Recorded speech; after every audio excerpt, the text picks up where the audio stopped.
Eles chegaram no domingo, cercaram a igreja, entraram com armas e dispararam contra nós. Mataram 5 pessoas e o padre.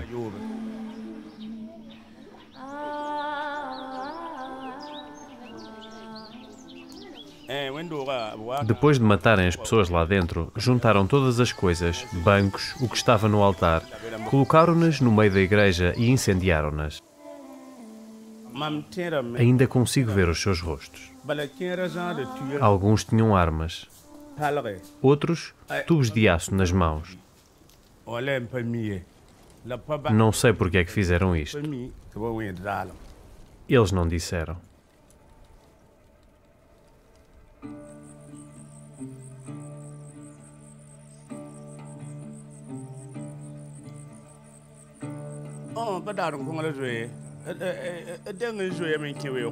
Fugimos da igreja e partimos no dia seguinte.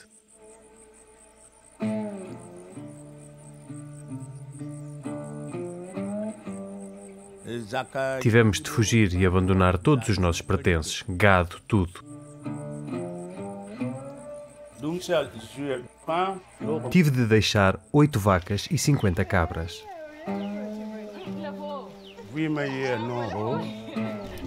A nossa vida em Dabo era pacífica. Não era fácil, mas era pacífica e com a família.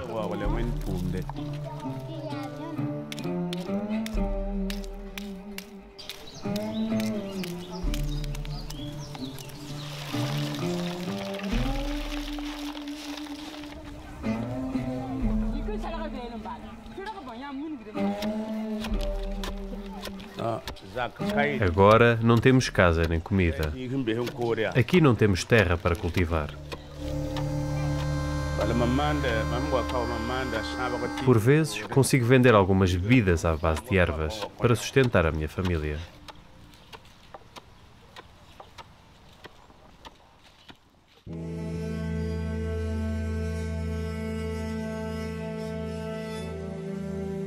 O Sahel do norte da África estende-se por quase 6.000 quilómetros entre a costa do Oceano Atlântico do Senegal até à Eritreia e ao Mar Vermelho.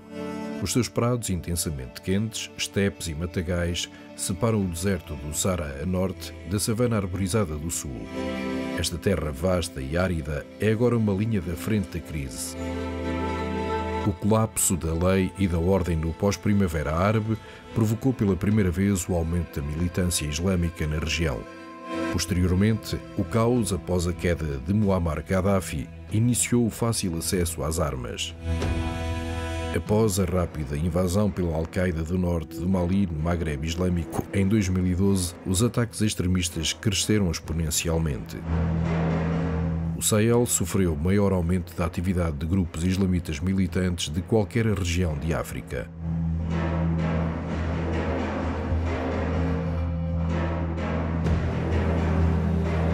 Apanhados no fogo cruzado estão os muçulmanos e os cristãos que não concordam com a ideologia extremista.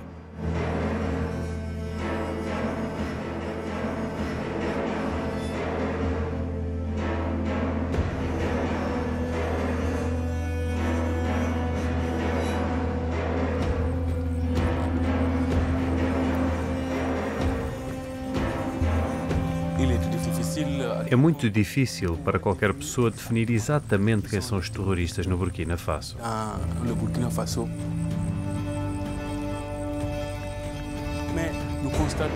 Há várias motivações. Os ataques terroristas são por vezes religiosos, por vezes ligados ao crime organizado e por vezes étnicos. Portanto, existe uma mistura de motivos e é isso que torna difícil identificá-los.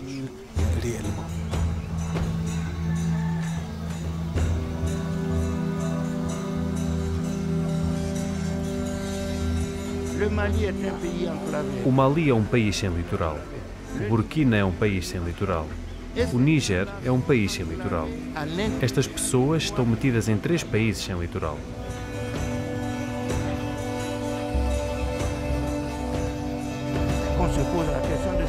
Coloquemos a questão de como conseguem combustível, como conseguem armas.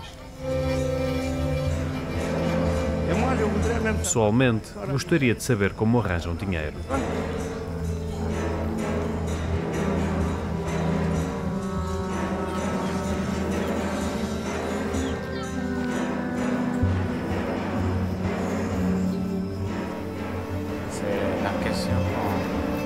Uma coisa que gostaríamos de saber é por que é que um homem pode matar outro sem escrúpulos? Será motivado por uma ideologia? Não sabemos. Será uma questão económica? Não sabemos. Será manipulação? Nada pode ser excluído. Na verdade, estamos a tentar descobrir, a verificar, para saber realmente. Em qualquer caso, o meu palpite é que estas pessoas estão a virar-se contra a sociedade, virando-se contra os políticos. As pessoas viram-se contra si próprias e contra os outros. E exprimem a sua agressão, a sua violência.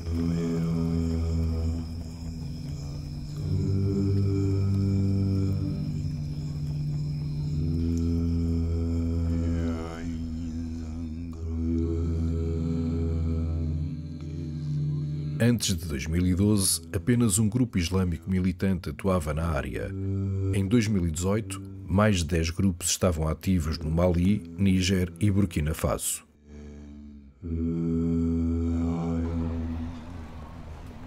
Estes grupos jihadistas que se constituem localmente aspiram a ter impacto global, alinhando-se posteriormente tanto com a Al-Qaeda como com o ISIS. Há muitos fatores sociais, como a pobreza, a fraqueza institucional e de governação, o analfabetismo, o desemprego, a falta de acesso a recursos e as disputas de terra que se combinam para alimentar o ressentimento. Isto permite aos movimentos jihadistas preencher a lacuna através da ideologia, da oportunidade económica e de uma promessa de acabar com a corrupção. Tanto as forças governamentais locais como a ajuda da comunidade internacional não erradicaram o banditismo e o desrespeito pela lei que domina o Sahel.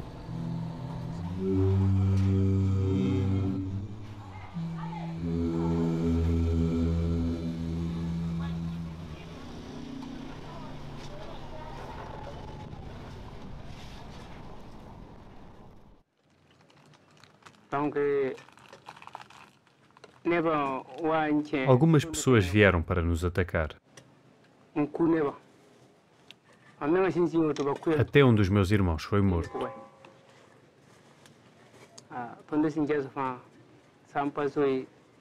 Fomos obrigados a fugir para evitar o pior.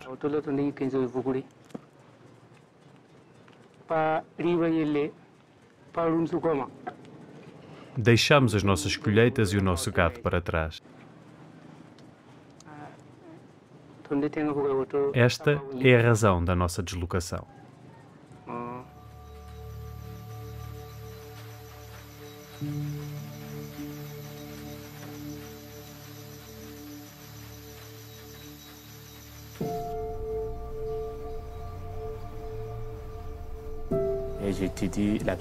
Estou a estudar psicologia e o bispo nomeou-me capelão dos migrantes, refugiados e deslocados internos.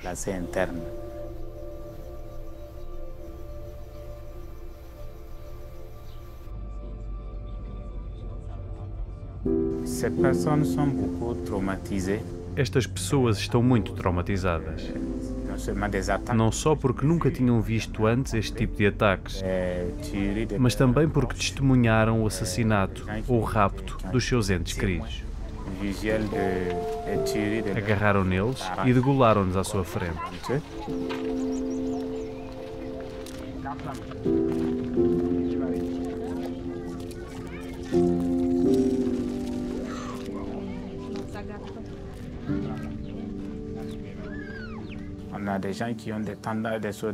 Há pessoas que ficaram com pensamentos e tendências suicidas. Há outras totalmente obcecadas, completamente histéricas, e pessoas que tiveram crise de esquizofrenia.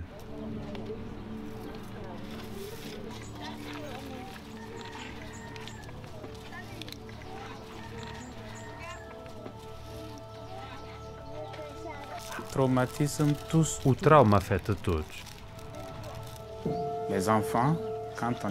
Nas crianças, vê-se logo quando ouvem tiros. Quando chegamos, a primeira coisa que elas fazem é fugir. Isso é um sinal de trauma, porque aqueles que vieram para matar os seus pais chegaram da mesma maneira. Asseguramos-lhes que não é esse o caso.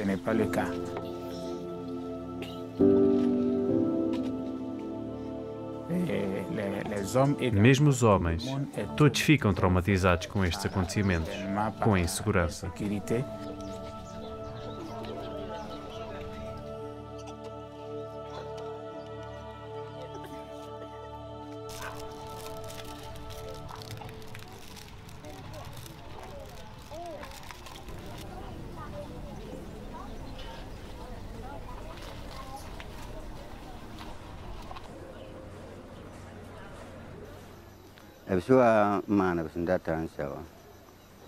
Depois de terem feito o que queriam, começaram a disparar à queima-roupa contra a cabeça do David, do Théophile e do Philippe.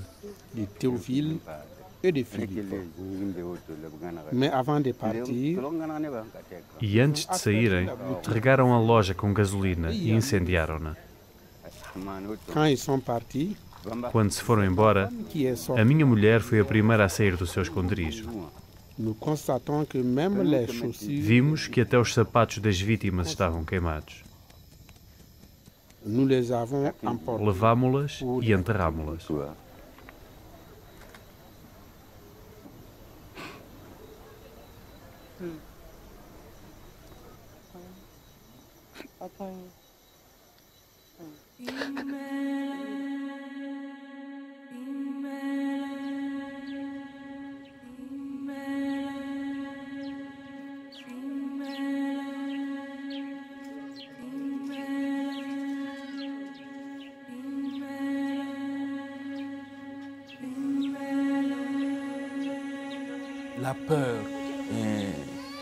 O medo de perder tudo, de deixar de ver o sentido da própria vida, é o mais traumatizante. Vemos isto quando visitamos campos de deslocados internos. Eles precisam de comida, claro, mas precisam de algo mais. Precisam de ser vistos como homens e mulheres desta terra e não como estrangeiros no seu próprio país.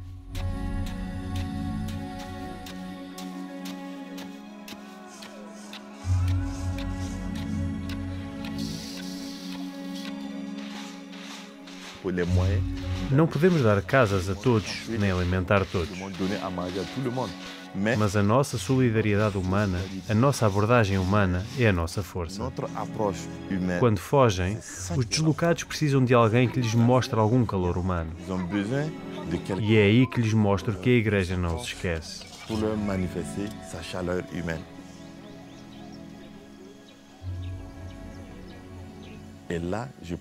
Que a Igreja pensa nelas, que a Igreja também os apoia e sofre com a situação em que se encontram.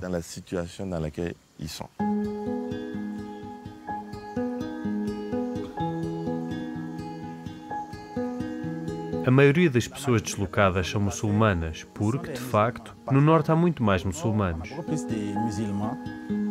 Mas, por vezes, os cristãos também se encontram entre esses grupos.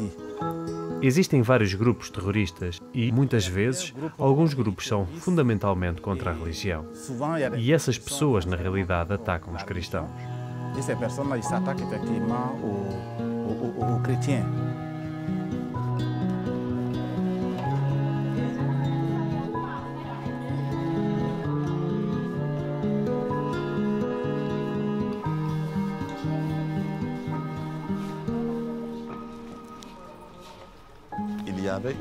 Houve uma procissão.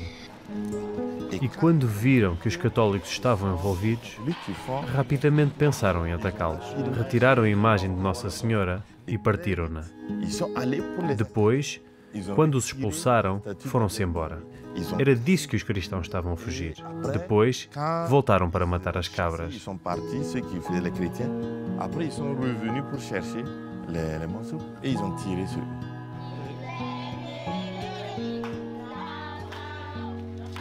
Algumas pessoas morreram nesse dia. A nossa igreja está a ser perseguida. Cristo, o corpo de Cristo está a sofrer. Cristo disse-nos que em seu nome seríamos perseguidos, que seríamos capturados, que seríamos mortos, mas também que devíamos manter viva a esperança para não perdermos a fé. Mais de garder espoir, de garder confiance.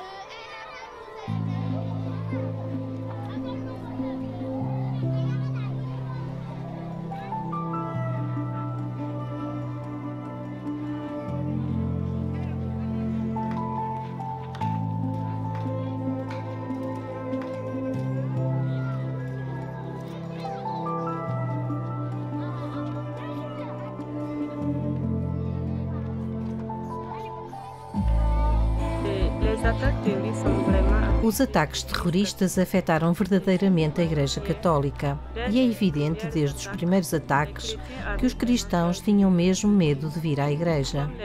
As missas eram celebradas às 5h45 da manhã e a igreja estava quase vazia.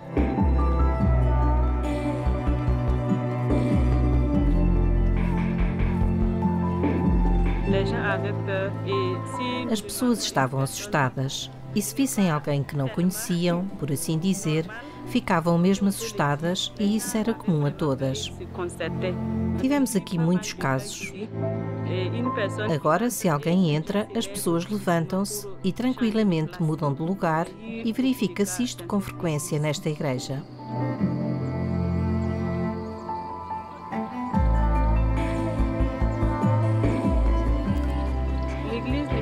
A Igreja não pode ficar indiferente ao sofrimento das pessoas, porque a missão da Igreja é ajudar os pobres, como Jesus fez na sua vida. Ele foi de aldeia em aldeia, ajudando os necessitados, os marginalizados. É isto que a Igreja está a tentar fazer através das suas obras. Estar perto destas pessoas deslocadas e apoiá-las várias vezes.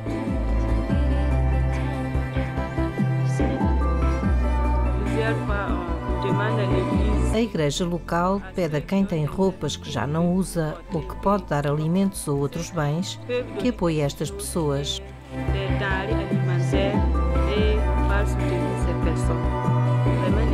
A igreja olha mais para essa pessoa.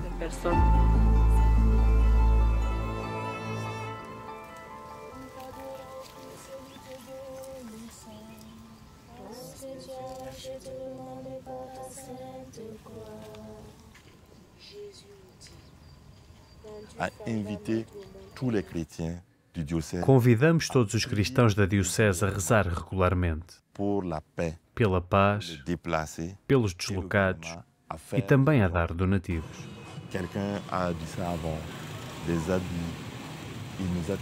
Alguém pode ter algum sabão, alguma roupa. Ele sensibilizou-nos a todos. Convidou-nos a ajudar-nos uns aos outros, a ajudar os deslocados.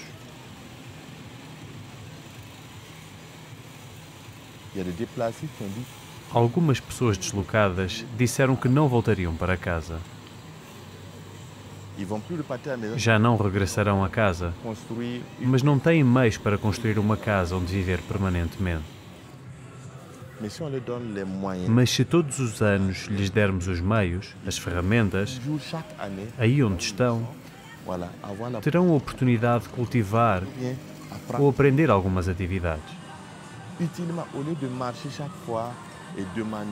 Em vez de saírem e implorarem à beira da estrada por dinheiro, podemos também estar com eles nestas atividades. Pergunto à Igreja na Europa e na América, como poderão apoiar a nossa diocese?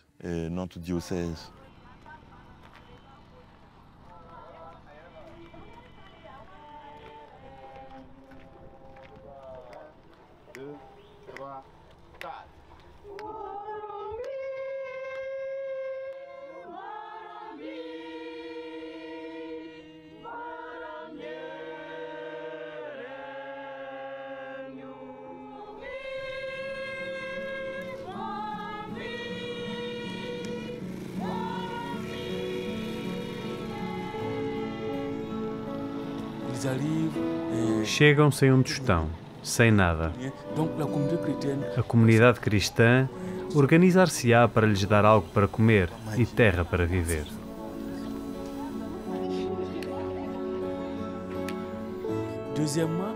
Em segundo lugar, chegam de todas as religiões, muçulmanos, protestantes e católicos. Fugiram juntos para esta região. Vieram juntos de outra região. Devemos também tentar promover o diálogo interreligioso para facilitar a coexistência entre todos estes refugiados.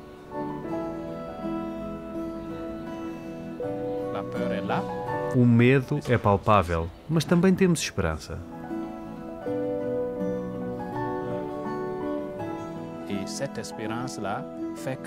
E essa esperança significa que as pessoas encontrarão coragem para se aguentarem e continuarem a aumentar a sensibilização. Esta é uma das ações que a Igreja está a empreender nesta região. Sensibilizar a opinião pública para uma vida melhor em comunidade.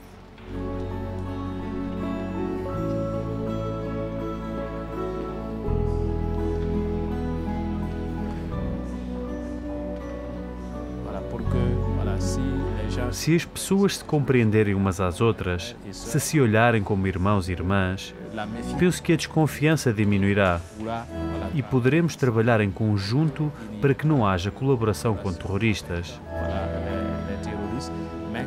e todos vejam o seu país como o seu próprio país, como o seu próprio país que deve ser defendido, que deve ser protegido, para o qual devem trabalhar em prol do desenvolvimento.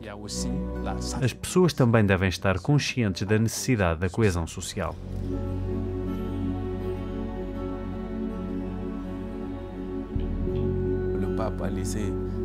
O Santo Padre deixou-nos uma mensagem. Dirigiu uma mensagem a todas as pessoas de boa vontade, especialmente aos católicos, pedindo-lhes que dessem um passo importante. Dos outros para nós. Isto significa trabalhar para uma maior integração, tomar consciência de que todos nós precisamos de trabalhar para assegurar que já não haja outros, mas nós, para passarmos de uma civilização da indiferença para uma civilização de solidariedade.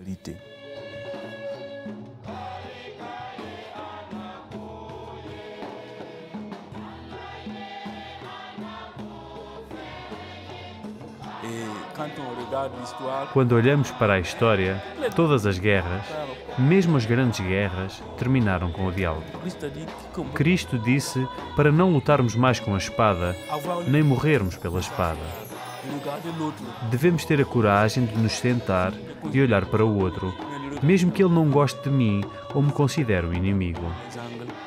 Com ele, como irmão, podemos procurar o entendimento, promover a coexistência e impedir todas estas mortes que destroem o Burkina Faso. Isto magoa-me e desejo que estas pessoas não tenham morrido em vão.